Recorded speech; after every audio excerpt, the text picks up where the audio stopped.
Hello সবাইকে। তো 25th December কার কি কি প্ল্যান ছিল চট জলদি জানাও দেখি। তো আমার প্ল্যানিং ছিল সকালবেলা দেখতেই পাচ্ছ স্নান ধান করে আমার বেশ মুডটা দিলদার আছে। দিলদার এই কারণে আছে আজকে 25th ডিসেম্বর, সারাদিনে এত এত খাওয়া দাওয়া। আর তার সাথে সাথে আজকে ইভিনিংয়ে মানে বিকেল বেলার দিকে আমার একটা দারুণ প্ল্যানিং আছে, সেই প্ল্যানিংটাই দেখবে তোমরা ভিডিওতে। তো আজকে এখানে খাওয়া দাওয়া বলতে হয়েছে চিকেন, কক টাইপস কিছু একটা হবে, মানে নর্মাল বয়লার চিকেন নয়, কক টাইপস চিকেন, যেটা বাবা নিজের হাতে রেঁধেছিল।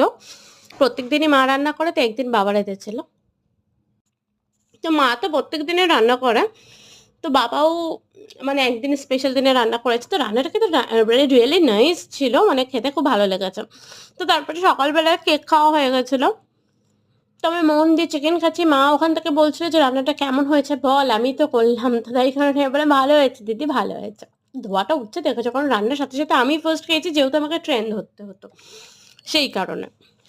আর বাদ বাকি আমি কোথায় গেছিলাম, কি কি এনজয় করেছি, একদম মানে অ্যামেজিং এনজয়, সেটা তোমরা দেখতে পারবে নেক্সট ভিডিওতে। এখানে দিতে পারলাম না, একসাথে ধরলো না, তাই জন্য নেক্সট ভিডিও নিয়ে চলে আসি। এইটা ভালো লাগলে সাবস্ক্রাইব করে দিও। বাই।